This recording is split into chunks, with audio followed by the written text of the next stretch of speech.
खुशामदीन and welcome in lovely programme Sunday star. आज हम मुलाकात करेंगे लोअर डिवीज़न असिस्टेंट में कामयाब मोहम्मद अरशद अली।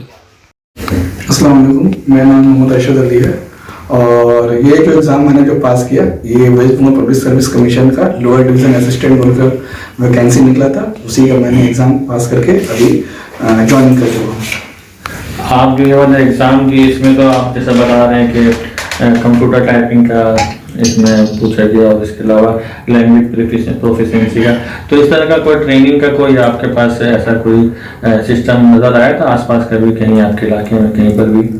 नहीं, जब ये एग्ज़ाम के कारोबार तो बहुत दिन से चल रहा था। एग्ज़ाम बहुत दिन एग्ज़ाम दे रहे थे, कहीं पे जाके मेंस में जाकर चुक जा रहे, कहीं इंटरव्यू जाकर चुक जा रहे थे। फाइनली जब इसमें पास हुए तो फिर जब पता चला कि कंप्यूटर टाइपिंग का जब टेस्ट है तो घर में ऐसे हल्का फुल्का कंप्यूटर टाइपिंग सीखे हुए थे। फिर जो है जाके प्रोफेशनली 1 महीना का वक्त था, उसी के दौरान में बंगला, चूँकि हम बंगला भी सीखे हुए थे इसलिए आपको बंगला पढ़ना में उतना ज़्यादा कठिनाई नहीं हुआ।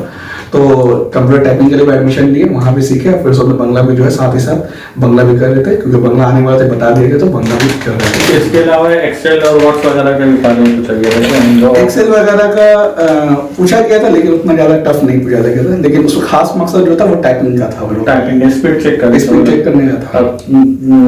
देखते हैं मिस्टेक वगैरह हो रहा है, कितना एरर हो रहा है उस हिसाब से। अफसर साहब, आपको वाकई काबिल मुबारकबाद है और दुआ गो हूँ कि अल्लाह ताला आपको मज़ीद कामयाबी नसीब अता फरमाए। लेकिन इस जॉब के तलाश में जस्तजू में जो कोशिशें आपकी रही हैं और जिन कोशिशों के जरिए आपने ये अचीवमेंट किया है, हकीकत ये बताएं कि जो LDA का जो एग्ज़ाम दिए हैं WBCS की जानिब से, इस एग्ज़ाम की तैयारी के लिए जो भी मेहनतें की हैं आपने, आने वाली नस्ल जो है या आज के जो नस्ल है, जो आज के बच्चे जो अनएम्प्लॉयड है, जिनकी कोशिशें हैं कि मैं भी गवर्नमेंट जॉब हासिल करूं, उनके लिए आपका क्या बेहतर मशवरा हो सकता है? दरअसल मेरा जो कारोबार बहुत शुरू से इसलिए कि मेरे घर आने में मेरे पापा भी जो है वो पुलिस हैं और मेरे बड़े भाई भी इंस्पेक्टर है, तो इसलिए कारोबार उसी गवर्नमेंट जॉब की तरफ ही रहा है। तो चूँकि बहुत दिन से कामयाबी नहीं मिल रहा था तो बीच में हमने इसको ड्रॉप करके खुद के इनिशिएटिव लिया था और मैंने फ्लिपकार्ट, अमेजोन की तरह छोटा मोटा एक ऑनलाइन बिजनेस वेब डेवलप करके वो भी किया था। तो फिर जब मेरा नाम जब मैंने देखा वेबसाइट के तौर पर, तो फिर जो है आगे और मज़ीद पढ़ने का हौसला भी आया। कठिनाई ऐसा ही रहा कि कामयाबी जो है बहुत ज़्यादा देर से मिली, अगर जिस हिसाब से हमने मेहनत किया था और आगे मिलना चाहिए था। तो इसमें बहुत सारा ये भी हुआ था कि हिम्मत टूट जा रहा था एग्ज़ाम देने के बाद में, जब अपना नाम वेबसाइट में नहीं देख रहे थे, लेकिन भरोसा था कि एक न एक दिन जरूर अल्लाह ताला कामयाब करेंगे। इसी भरोसा से आगे बढ़ते रहा। कठिनाई में यही रहा कि एग्ज़ाम के वक्त जो है बहुत ज़्यादा कॉन्फिडेंस लूज़ हो जा रहा था, यानी एग्ज़ाम देते वक्त जो है बहुत ज़्यादा कॉन्फिडेंस लूज़ हो जाने की वजह से क्वेश्चन सही होने के बावजूद भी गलत कर जा रहे थे। तो उस कठिनाई, उस गलती को पहचाने कहाँ पे हम जो है गलत कर रहे हैं, फिर उसी को ही जो है सही करके आगे बढ़े हैं। और मतलब ऊंच नीच तो होते रहता, घर से ही बहुत परेशानी होती रही, क्योंकि एक उम्र के बाद में जो है कमाने का जो है मैंने माँ बाप को रहता है कि वो जो कमाते रहे, लेकिन वो कमाई नहीं हो पा रहा था। इसकी वजह से घर से भी बहुत ज़्यादा डायरेक्ट तो नहीं कहा जाता, लेकिन इनडायरेक्ट समझ में आ रहा था कि घर वाले भी चाह रहे कि अब कमाएं। इसी वजह से जो है बहुत ज़्यादा थोड़ा सा मतलब मोटिवेट नहीं हो पा रहे थे। तो फिर जब नाम आते गया तो लगा कि हाँ अब कर सकते हैं, तो वो बढ़ता गया। और इस तरीके से कठिनाई तो आते रहेगी, लेकिन उसको जो है पार करके जाने से जो है वो इंसान को कामयाब हो जाता है। घर बैठे तो कुछ नहीं मिल सकेगा। बहरहाल बहुत खुशी की बात है, आपने सोसाइटी में से जो है वो ख़ासकर मेट्रोलॉजी में चूँकि एक माहौल नहीं बन पाया आज तक जो है, और एजुकेशन एक बड़ा माहौल बनने की ज़रूरत थी। अब आप ये बताएं मुझे कि जैसे आपने अपने आप को डेडिकेट किया है इसके लिए कि हम कुछ फैमिली बैकग्राउंड भी थी, फैमिली बैकग्राउंड से मिला दिए कि आपके तकरीबन लोग जो है वादी साहब हो या और भाई हो, वो लोग गवर्नमेंट जॉब की जो शुरू में थे उनको कामयाबी मिली, आपको भी कामयाबी मिली। मटियाबुरुज इतना पोटेंशियल इलाका है, मटियाबुरुज में इतने बच्चे स्टूडेंट्स है, ग्रेजुएशन कर रहे हैं और नॉर्मल टैलेंटेड बच्चे भी हैं, लेकिन उसको फिर भी बेकारी का अगर हम पूरे कलकत्ता का एक सर्वे करें तो मटियाबुरुज में गुज़िश्ता दिनों में WBCS कई बच्चे बच्चियां जो हैं क्वालिफाई कर रहे हैं, और हमारे पास अपना पोटेंशियल होते हुए भी हम कंप्लीट क्यों नहीं कर पा रहे हैं। इसके लिए आप आज की नस्ल को, जो बच्चे ग्रेजुएट हैं, पोस्ट ग्रेजुएट हैं, जो जॉब की तलाश में हैं, उन्हें आप जिन मुश्किलात से गुजरे हैं, आपका क्या मुफीद मशवरा होगा उनको? दरअसल गवर्नमेंट जॉब में आने का बेस तक जो बच्चे गवर्नमेंट जॉब में आने का एक ही मतलब रीज़न देखा जा रहा है, जब उन्हें कहीं पर कुछ कामयाब नहीं मिल रहा तब जो है वो आके गवर्नमेंट जॉब की तरफ आ रहे हैं।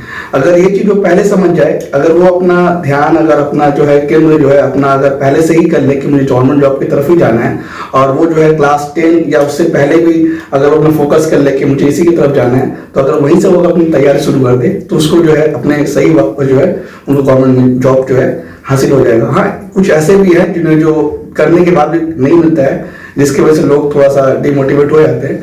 और इसके अलावा बहुत सारे गवर्नमेंट जॉब के दीगर बहुत सारा भी ऐसा रास्ते हैं जहाँ पे लोगों को जाना चाहिए, क्योंकि सरकार के पास भी इतना नहीं है कि हर एक को जो है गवर्नमेंट जॉब देते, लेकिन अपनी तालीम को इस तरीके से अपना बना ले, नॉलेज को इस तरीके से हासिल कर ले कि जो है जॉब जो है खुद उसके पास आ जाए, ना कि वो जॉब की तरफ जाए। तो अगर गवर्नमेंट जॉब की तरफ अगर आना भी है तो बहुत पहले अपना फोकस बना ले।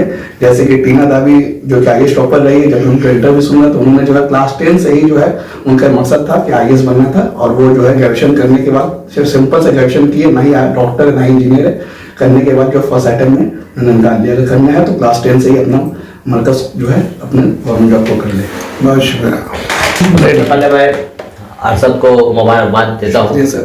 इन्होंने बहुत ही शानदार कामयाबी हासिल किया है और मतलब उसके स्टूडेंट्स के लिए मिसाल बनेगा। ये पूछना आपसे ये है कि आप अपना तालीमी सफ़र के बारे में बताएं कि आपने प्राइमरी, सेकेंडरी और हाई सेकेंडरी, उसके बाद ग्रेजुएशन कहाँ से किया? तो प्राइमरी जो तालीम थी वो खिदीपुर में एक स्कूल है, खिदीपुर मुस्लिम हाई स्कूल, वहाँ से हमने लिया, और हाई स्कूल भी जो है खिदीपुर मुस्लिम हाई स्कूल से लिया। उसके बाद जो 10 के बाद में हमने कॉमर्स में एडमिशन लिया, और 11-12 के लिए हमने इस्लामिया हाई स्कूल जा रहे थे रूपन स्ट्रीट में जो है, वहाँ मैंने तो हाई स्कूल जो है अपने रूपन स्ट्रीट में एक स्कूल इस्लामिया हाई स्कूल वहाँ पे हासिल किया। और जैसे जब HS में अकाउंट्स लेकर पढ़ रहे थे, साथ ही साथ जो है मैथ्स का भी जो है हम अलग से ट्यूशन पढ़ रहे थे, जिसकी वजह से मैथ्स में थोड़ा अच्छा हुआ है।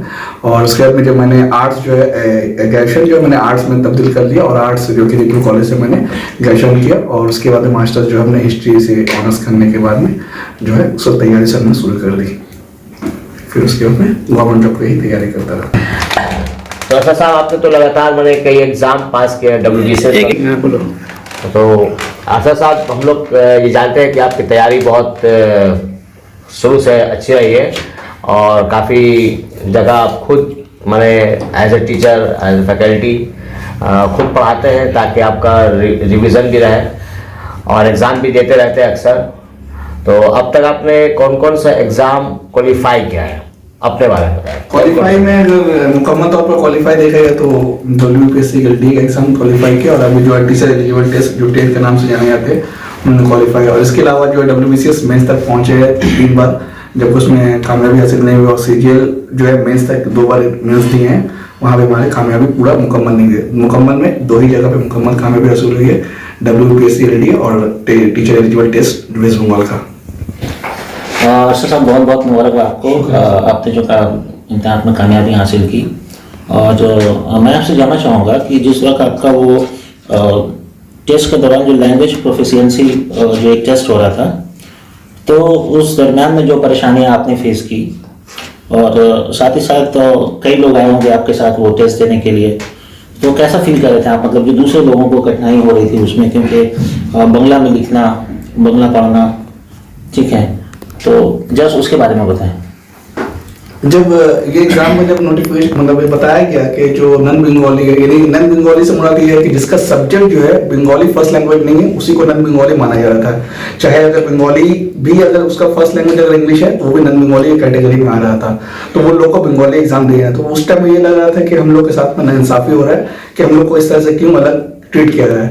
लेकिन जब जॉब में ज्वाइन होने के बाद अब ये एहसास हो रहा है कि बंगाली कितना कंपलसरी है, बंगाली के बिना कोई भी इंसान जो है काम कर ही नहीं पाएगा, क्योंकि जिस एरिया में हम रह रहे हैं उस एरिया ही पूरा बंगाली है। मतलब पूरा जो है वो पूरा कल्चर, यानी आदिवासी एरिया में हमको रहना पड़ रहा है, जंगल महल जहाँ ग्राम है वहाँ पे, तो लेटर आता है बंगाली में।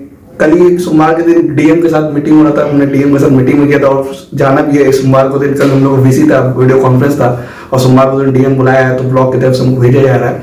तो बंगाली में जब वहाँ पे बोला जाएगा और हमको बंगाली ना आए तो हम जो है आगे हम कुछ काम ही नहीं कर पाएंगे।